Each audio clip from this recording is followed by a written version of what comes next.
us. And one of the things that you can show is we're down 24-0 in the first half. Looks pretty bleak. And our guys stayed the course and fought back into it. We didn't finish it the way we needed to. And you mentioned the 41 points. That's not all on the defense. Obviously, we gave them a lot on offense, 10 points off of turnovers, and put them in a tough spot a lot of the time. So not the performance that we wanted, but we just got to learn from it and move on. Thank you.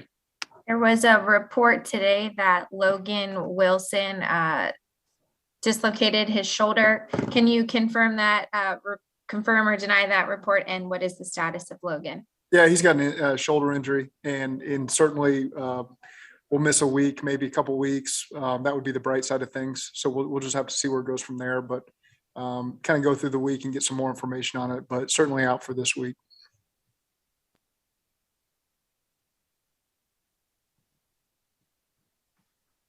So you don't. Coach, a lot of people may not see. Go ahead, James. Go ahead, James, real quick. Thanks, Zach. So you don't plan to put him on injured reserve as of now? That isn't the plan. Not at this second. We'll kind of assess through the week and figure out what we think the long term is going to be. What about, just since we're on injuries, what about Cheeto? Cheeto will go today. We'll see where he's at with his foot and see how he can manage that over the course of the week and make a decision. Other guys that pop up, Marcus Bailey, he had a stinger, so we'll have to monitor him during the week and see where he's at. Other guys that popped up, the guys that were out last week, most of those guys will be day-to-day this week to see where they're at. So talking about Trey Hopkins, Riley Reef, Chris Evans, those guys, hopefully we can get them back practicing and see where they're at for this week. And then a lot of guys had some nicks and bruises, but most of the other guys will be good. We're all on pinky watch. How's Joe doing today? He feels good. You have to ask him specifically, but there's a chance that we limit him early in the week so that we can make sure he just doesn't put any pressure on it and can be the most effective he can be. How are you managing the depth at the linebacker spot with Logan's injury, given Akeem's on IR and then Bailey suffering that injury? I know you're hopeful to get him back soon, but how are you going to manage the depth there? Yeah, guys are going to have to step up, and I thought Joe Bocci did. He jumped into that role without a lot of reps and held it down for us there in the second half. And so again, we're going to need guys like him stepping up if Marcus isn't able to go. Guys like Clay Johnston and potentially Keandre Jones. So we've got guys there and Austin Calitro. So we've got guys there. That's why, but they've been on the practice squad, because we've got faith in them that if they need to step up, that they can. Coach, on the previous, the 41s that we're talking about was Pittsburgh and Baltimore, not yesterday. So I just wanted to clarify that one. What I want to ask, Mike Hilton talked to him about just the strength and value of camaraderie. As you go through adversity and things like this, having that camaraderie and chemistry is something that is much of an asset for you. Yeah, that's what carries you really through December and into January, is the guys rely on each other, know that they can trust the guys next to them, regardless of who it is, a starter, a guy who's been a depth piece. And so that's really what we lean on, at this point in the year, coming off a loss, especially, is the camaraderie and the faith that guys have in each other, that we're going to put this one behind us and move forward and have a great performance this week. Thanks. Zach, what do you think will wear the green dot with Logan out, and how much do you think the communication issues were a problem with some of the explosive plays yesterday? No, I don't think that communication was always a major issue in those explosive plays. A lot of them were one-on-one. Guys were in position and their guy made a play. A couple of them were coverage issues, but I don't think it came down to who was wearing the green dot. I thought Jermaine did a great job communicating there as the game went on. It's not all, he hasn't always had that, but he did a nice job there, and he understands the defense and is a great communicator there. So we'll continue to assess that. But I thought our guys, even the depth guys that came in, did a good job holding down the floor for us. Zach, how did you think Hill and also Isaiah did, given the fact that obviously they started, they had many, many more reps than they're used to doing? Is a bigger challenge stamina for guys like that, or is it execution? Oh, they get a lot of work during the week. Those two guys in particular practice more than any of the other backups, really, with Trey and Riley and how we manage them this season. So I don't think that the stamina thing was an issue. There was several things that we could build on. I think you can look at every unit on offense, and it just wasn't good enough as a unit, or O-line, tight end, quarterback, running back, receiver. we got to be better in all areas there. So it's good that those two guys got in there and got a chance to gain that experience and learn from some of the things that happened, so that we can have, a little bit more consistency moving forward. Zach T had said something about, maybe there wasn't as much energy as he would have liked or the offense needed at the beginning of that game. Would you kind of get a sense that was kind of the case yesterday, where y'all maybe were a little flatter than you would have liked at the beginning? No, I thought we moved the ball well. We had 2 turnovers in our first 2 possessions on potentially really big plays, and they both happened for different reasons. And then the next drive, we had a penalty on a really efficient run. And then we had a penalty that took away a 3rd down conversion. So I don't think energy has anything to do with 2 penalties by 2 different people and 2 turnovers by 2 different people. So I thought otherwise, you take a step back and you watch the tape, you feel awful last night. Man, what could we all have done better? And then you watch the tape and you really look at, okay, what was it? Aside from those 4 initial issues, we were on the road to moving the ball pretty effectively. And then once we got that, the whole team kind of calmed down at 24-0. We did start moving the ball, for several possessions there. So I don't see an energy being an issue. On the After watching surface, the game Zach, back, could you tell if Joe's pinky was affecting his play at all throughout the game? I'm sure it wasn't fun. I can't imagine throwing with an injured pinky on your throwing hand and having to manage the game. But that just kind of speaks to who Joe doesn't want to talk about it during the game. He just wants to keep calling the plays I was going to call, and he's going to make it work. And he did. He really did. And I'm sure it was painful. He had to tough through it, but he didn't detract from our performance in any way because of the pinky injury. Zach, I on the surface, obviously the sack fumble, the edge rusher gets past Jonah. At the same time, do you want Joe to step up there? Because it did look like he did have an explosive. He did step up, yeah. So, yeah, we just got to be better in protection. With the defense in the first half, how much of it do you view as concerning, and how much of it do you view as Justin Herbert just making throws over the top of his zone? Yeah, we got ourselves in a hole really in all 3 phases so quickly that it does allow for the other team to now call some things that are, okay, we got a 3-score lead early in the game, and now we can be more aggressive maybe than we initially planned, particularly on offense and defense, and put some balls up that maybe I don't know if he'd throw those balls normally or not, but you certainly feel like, hey, everything's working at this point, and now we can call some fun stuff and take some shots, and their guys went up and made plays. And we've been on the other side of that before, where we're in that position and you can really start piling it up quickly. So they took advantage of those situations, and then I would say that our guys did a really good job just calming down and trying to turn the tide. And there we are at the beginning of the 4th quarter with an opportunity to take the lead, and we just didn't get it done. Coach, how about UC making the Final Four in football going against Alabama? Yeah, awesome. I mean, that's exciting for Coach Fickle and his staff and the entire city of Cincinnati, and that's something we can all rally around and really for 3 years now. I mean, they've just killed everybody they've played, and 2 years in a row to finish undefeated it's remarkable. It's unbelievable to have that level of consistency at any level of sport is really impressive. And I know we'll all be cheering them on as they go play Alabama. I mean, what better opportunity to go get to play Alabama in the playoffs for a chance to go play for the national championship. And we'll all be pulling them on here at the Bengals.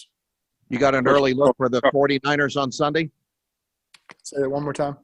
You got an early look for what you're looking for against the 49ers on Sunday, what they bring to town? It's a great team, played in the Super Bowl just 2 years ago, and they've got a lot of the pieces that are still there, and their coaching staff does a tremendous job, and they'll be hungry coming off of a loss. So, they're right there in contention on their side of the conference and in their division particularly. And so they need this win as much as we do. And we know it's going to be a really good football team coming down, and we're excited to dive into them and see what they're about.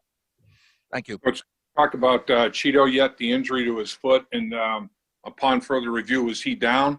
I mean, it seems a shame that return that he had was wasted, and then the injury on top of it. Yeah, it's hard to, it's at that point where he was at as he's making the catch and being contacted by the receiver, they ruled him down there. So you just got to live with that one. That one's probably a little bit gray. It can go either way there.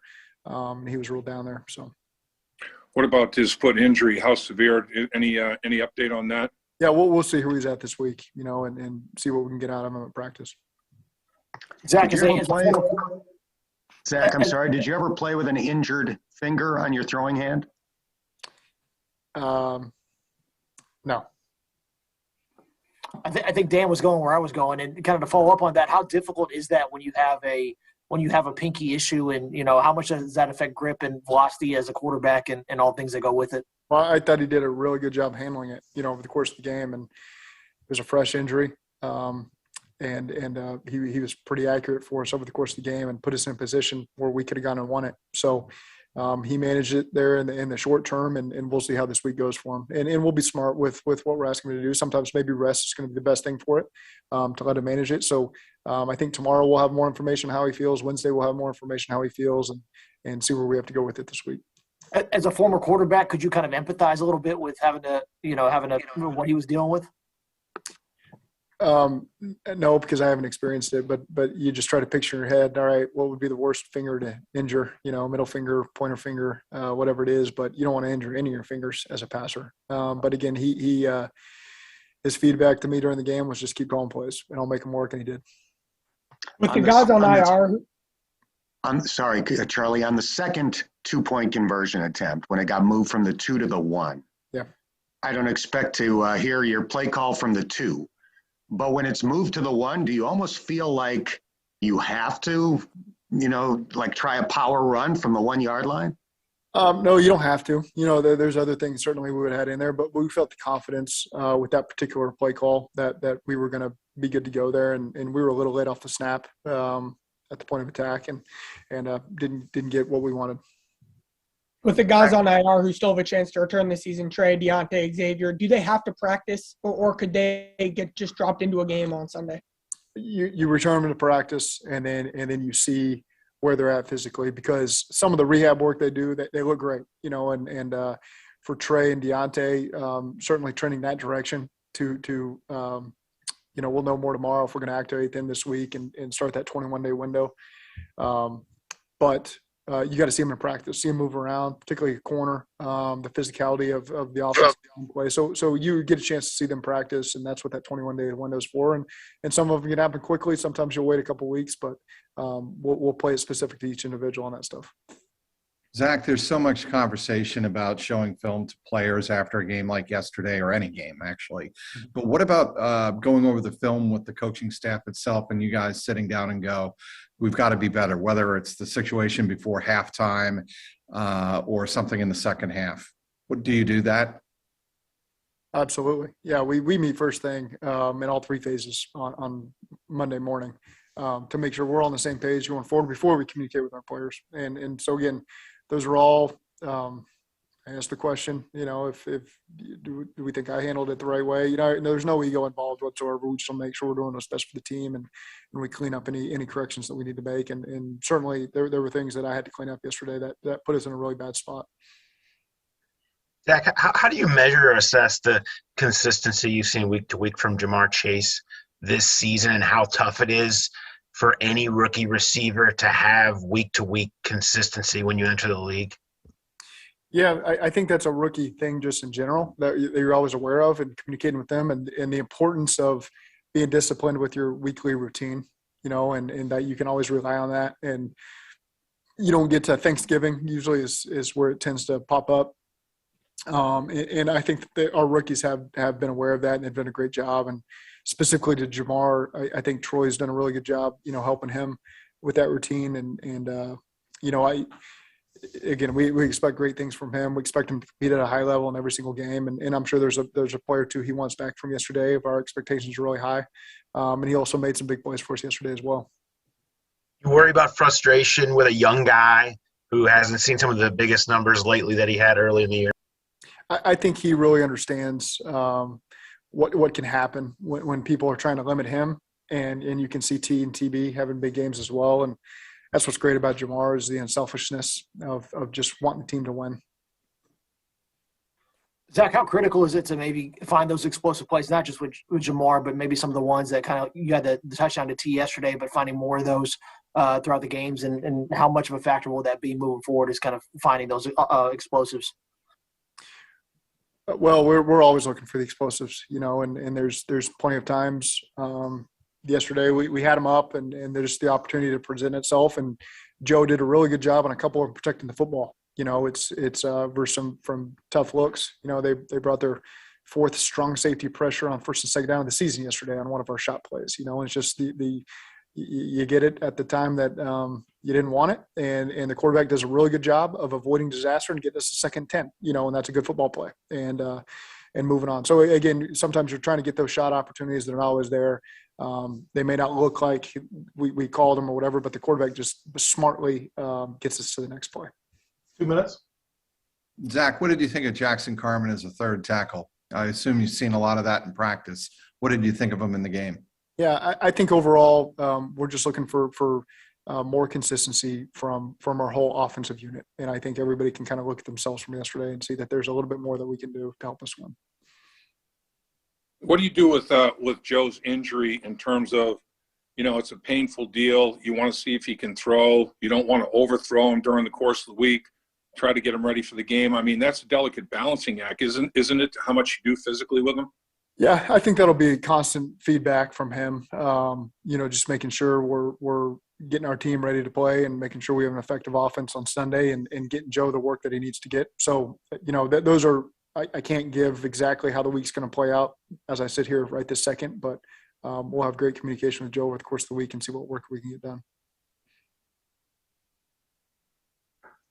How did Hargraves do in his first opportunity? I think, like Vernon, there was a lot of young guys, not young guys, but new guys that had to step into roles and get their feet wet in our scheme and how we do things. And again, we're going to be counting on all those guys going forward. And so it's good to get those guys in there and get them a little taste of the action wearing the Bengals jersey and continued improvement each week as we get those guys in there. Any more for Coach? All right, Coach. Thanks for your time. Appreciate it. Thanks, Thanks, Coach. Zach. Appreciate it. Thanks, Zach.